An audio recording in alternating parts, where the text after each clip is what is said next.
Hello दोस्तों, welcome to learn with एनआईटीएंस। कैसे हैं आप सब? आशा करता हूं कि बेहतर ही होंगे, पढ़ रहे होंगे और स्वस्थ होंगे। दोस्तों, पिछले लेक्चर के अंदर हमने टेंस टॉपिक की शुरुआत कर दी थी। एक बेसिक फ्रेम देखा था कि टेंस असल में क्या है, किस तरीके से हम इस पूरी जर्नी में टेंस को पार्टीशन करके पढ़ेंगे। आज हमारा पहला लेक्चर है, प्रिसाइज लेक्चर है टेंस पर।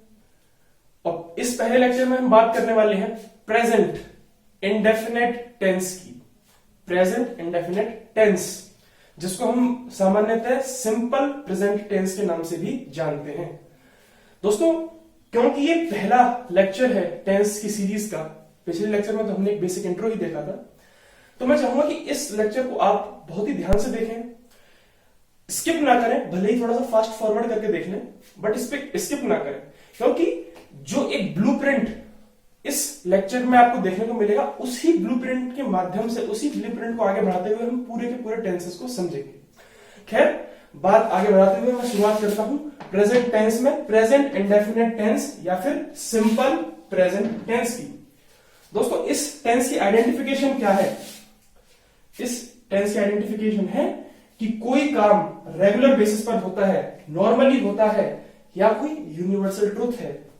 कोई काम नियमित रूप से हो रहा है, नॉर्मल कोई काम है जिसमें कोई आश्चर्यचकित बात नहीं है, या फिर कोई एक यूनिवर्सल ट्रूथ है, उसके बारे में अगर बात हो रही है तो हम मान के चलेंगे कि वो प्रेजेंट इंडेफिनेट टेंस का पार्ट है। अगर हिंदी में आपके सामने वाक्य बोला जाए, सेंटेंस बोला जाए, तो आप उसको किस तरीके से पहचान सकते हैं? आइडेंटिफिकेशन क्या है? जब सेंटेंस के अंत में, वाक्य के आखिर में ता ते ती लिखा हुआ आए, तो हम मानेंगे कि ये जो टेंस है वो प्रेजेंट इंडेफिनेट टेंस है। इसके साथ में या तो ये, या फिर इसके साथ में यूनिवर्सल ट्रुथ हो।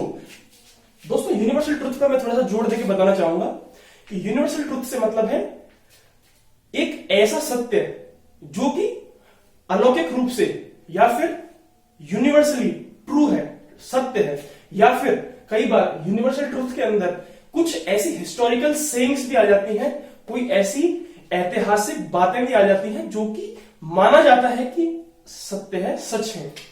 खैर, इस चीज को हम जरूर समझेंगे, आगे इस पर जोर देके भी समझेंगे।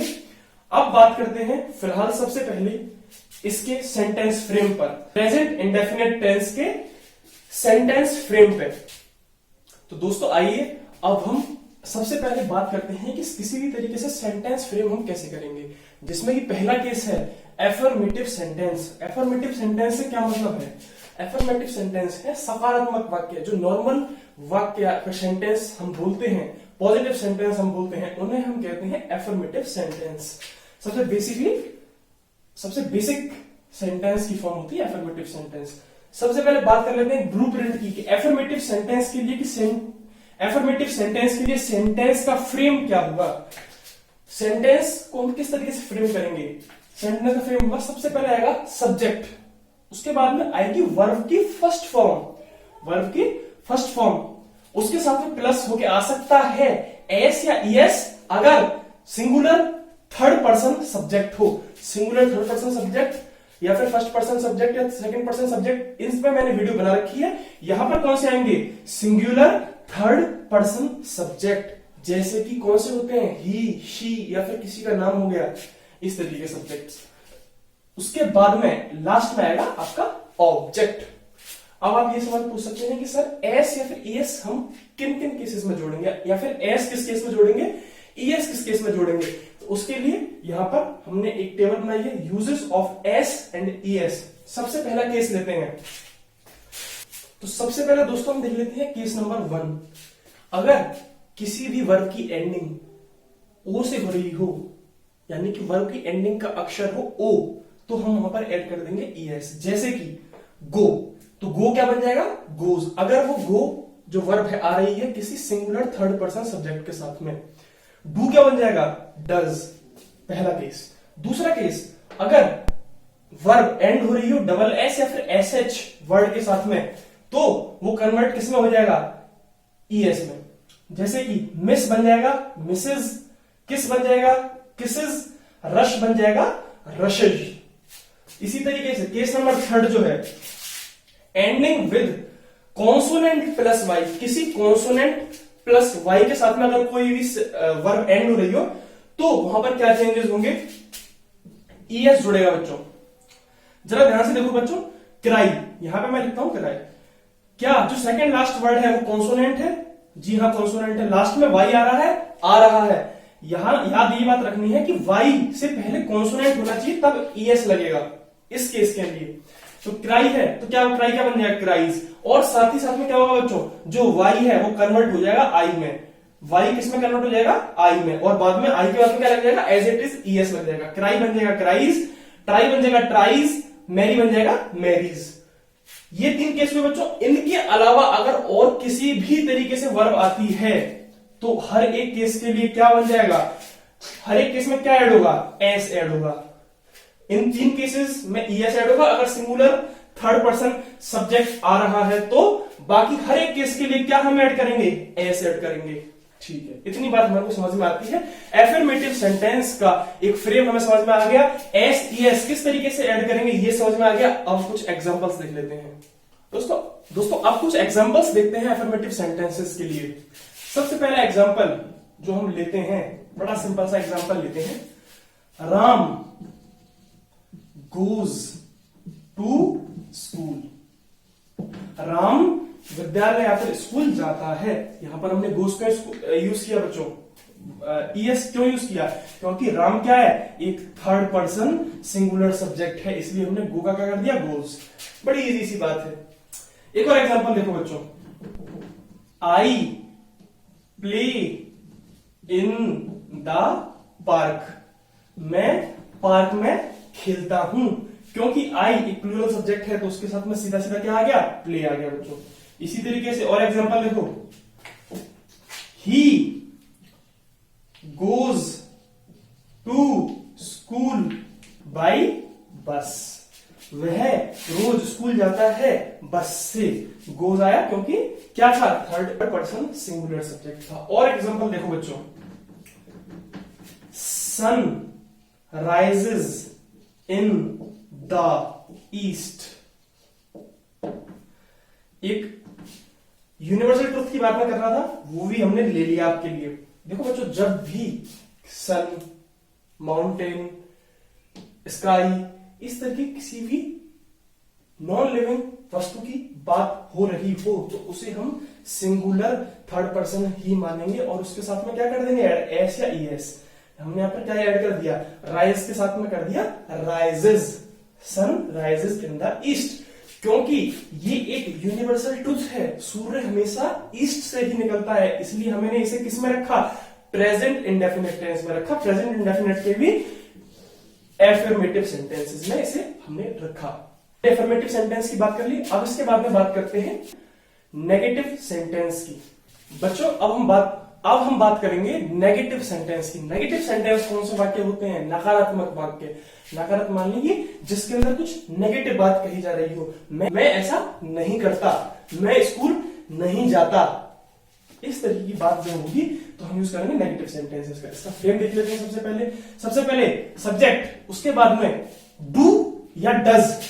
डज कब आएगा, डज आएगा बच्चों सिंगुलर सब्जेक्ट्स के साथ। कौन से सब्जेक्ट के साथ, थर्ड पर्सन सिंगुलर सब्जेक्ट के साथ में। बाकी सबके साथ में क्या आएगा, डू आएगा। उसी के साथ में आएगा नॉट। सबसे पहले सब्जेक्ट, फिर डू या डज, फिर नॉट, प्लस वर्ब की फर्स्ट फॉर्म। इस बार एस या ईएस कुछ नहीं आएगा, वर्ब की फर्स्ट फॉर्म प्लस ऑब्जेक्ट। सीधे सरल सी बात है। अब बच्चों कुछ एग्जांपल देखते हैं इसके ऊपर, जिससे कि हमारी अंडरस्टैंडिंग थोड़ी सी बेटर हो पाएगी। सबसे पहला एग्जांपल हम देखते हैं, Ram does not play in the ground. Ground लिख दो या फिर पार्क लिख दो, ठीक है। अब लाइन बाय लाइन समझना बच्चों, राम डज नॉट क्यों आया, क्योंकि राम क्या है, थर्ड पर्सन सिंगुलर है। Ram does not play in the ground, Ram park में नहीं खेलता है। और देखो बच्चों, I do not go to market. I क्या है, फर्स्ट पर्सन सिंगुलर है, पर आई के साथ में क्या आएगा, डू आएगा। मैंने आपको बता दिया डज सिर्फ और सिर्फ थर्ड पर्सन सिंगुलर के साथ में आएगा। I do not go to market, मैं मार्केट नहीं जाता हूं। और देखो बच्चों, he does not give money to Rahul, वह कौन है, थर्ड पर्सन सिंगुलर, वह राहुल को मनी नहीं देता है। आपने एक चीज अगर ध्यान दी हो तो यहां पर सिर्फ वर्ब की फर्स्ट फॉर्म आ रही है, एस या फिर ईएस का प्रयोग नहीं हो रहा है। प्ले, गो, गिव, वह राहुल को पैसे नहीं देता है। तो ये कैसे वाक्य होगा, ये होगा नकारात्मक वाक्य, नेगेटिव सेंटेंसेस। इसके बाद में एक कैटेगरी और बचती है, उसे हम और देखते हैं। तो हम प्रेजेंट इंडेफिनेट के अंतिम तरीके के सेंटेंस फ्रेम पर आ गए हैं, जो कि है इंटेरोगेटिव स्टेटमेंट्स। इंटेरोगेटिव स्टेटमेंट्स का मतलब होता है प्रश्नवाचक वाक्य। प्रश्नवाचक का मतलब हुआ जिसमें आपसे इंटेरोगेट कर रहा हो, कोई भी क्वेश्चन पूछ रहा हो, कोई चीज पूछ रहा हो, तो उसे हम कहते हैं इंटेरोगेटिव सेंटेंसेस। तुम वहां क्यों जाते हो, तुम वहां क्यों खाते हो, तुम कहां जाते हो, तुम क्यों जाते हो। इस तरीके से जब आपसे सेंटेंस पूछे जाते हैं, आपसे प्रश्नवाचक वाक्य पूछे जाते हैं, तो उसको हम कहते हैं इंटेरोगेटिव सेंटेंसेस। इसका सबसे पहले हम देख लेते हैं सेंटेंस फ्रेम। सबसे पहले आएगा WH words, how, where, why, whom, what। ये सब क्या है बच्चों, ये सारे के सारे WH वर्ड्स हैं। ये ही प्रश्न, इन्हें सबको क्या कहते हैं, WH वर्ड्स। सबसे पहले आएगा WH वर्ड्स, उसके बाद में क्या आएगा बच्चों, डू या डज। डू या डज का किस तरीके से हम यूज करते हैं मैंने आपको बता दिया है। उसके बाद में आएगा बच्चों सब्जेक्ट, उसके बाद में आएगा सब्जेक्ट। फिर अगर नकारात्मक वाक्य है, नकारात्मक तरीके से चीज पूछी जा रही है, तो नोट आ जाएगा, नहीं तो नोट की जरूरत नहीं है। फिर आएगा वर्ब की फर्स्ट फॉर्म, फिर आएगा आपका ऑब्जेक्ट। ये हो गया आपका बेसिक सा एक फ्रेम। क्या हो गया बच्चों, फ्रेम। अब हम जल्दी से कुछ एग्जांपल्स देखते हैं और अपनी अंडरस्टैंडिंग को थोड़ा सा बेहतर करते हैं इंटरोगेटिव सेंटेंस के मामले में। सबसे पहला एग्जांपल जो मैं आपके सामने लेता हूं वो देखो बच्चों, पहला और दूसरा एग्जांपल जरा ध्यान से देखना। डू यू स्टडी, दूसरा example why do you study.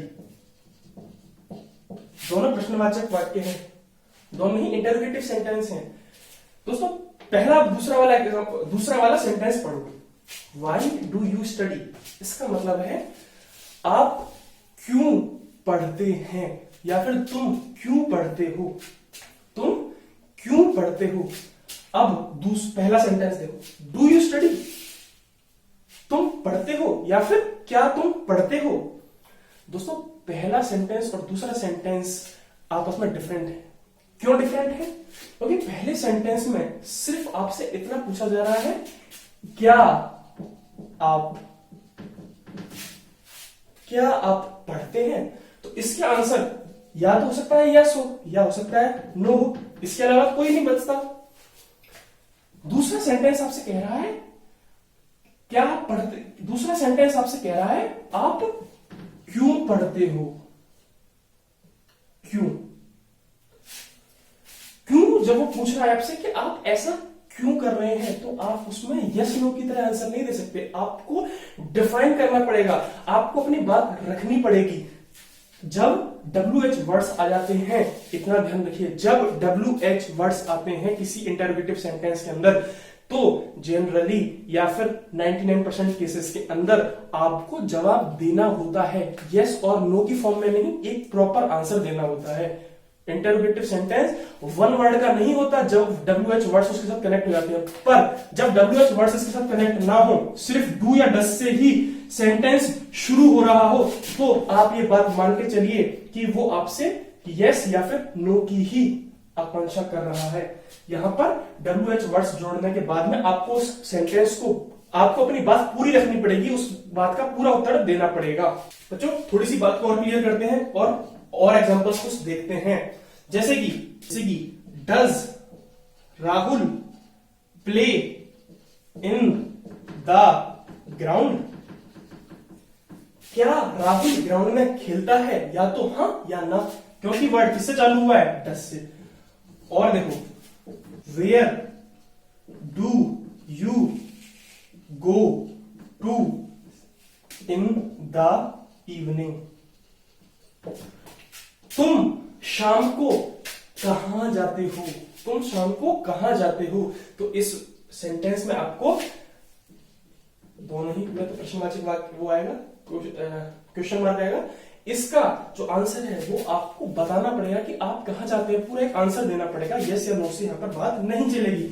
और देखते हैं, हाउ डू यू स्टडी? तुम कैसे पढ़ते हो? तुम कैसे पढ़ते हो? एक आध नेगेटिव सेंटेंस भी देख लेते हैं साथ में, जैसे कि why does Rahul not play in the ground? और लास्ट में question mark, why does Rahul not play in the ground? Frame को देखिए और सेंटेंस को पढ़िए। राहुल ग्राउंड में क्यों नहीं खेलता है? क्यों नहीं खेलता है? सबसे पहले आया WH वर्ड, उसके बाद में आया डू या डज, उसके बाद में आया सब्जेक्ट, उसके बाद में आया नॉट, उसके बाद में वर्ब, और फिर एट लास्ट आपका ऑब्जेक्ट। तो बच्चों ध्यान से इतना रखना है कि आपको जिस भी सेंटेंस, जिस भी टाइप के सेंटेंस का फ्रेम बता दिया गया है, उसके फ्रेम को आप बिल्कुल रट लो, घोट के पी जाओ, तो आपका सेंटेंस गलत हो ही नहीं सकता। आपकी सेंटेंस फ्रेमिंग गलत नहीं हो सकती है।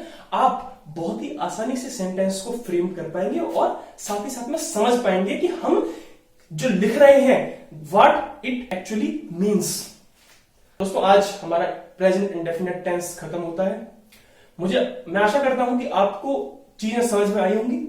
पहला लेक्चर था, जो भी आपकी क्वेरीज हो वो आप कमेंट सेक्शन में जाके पूछें। जहां भी आपको ऐसा लग रहा हो कि यहां पर हम फंस रहे हैं, वो आप कमेंट सेक्शन में जाके पूछ सकते हैं।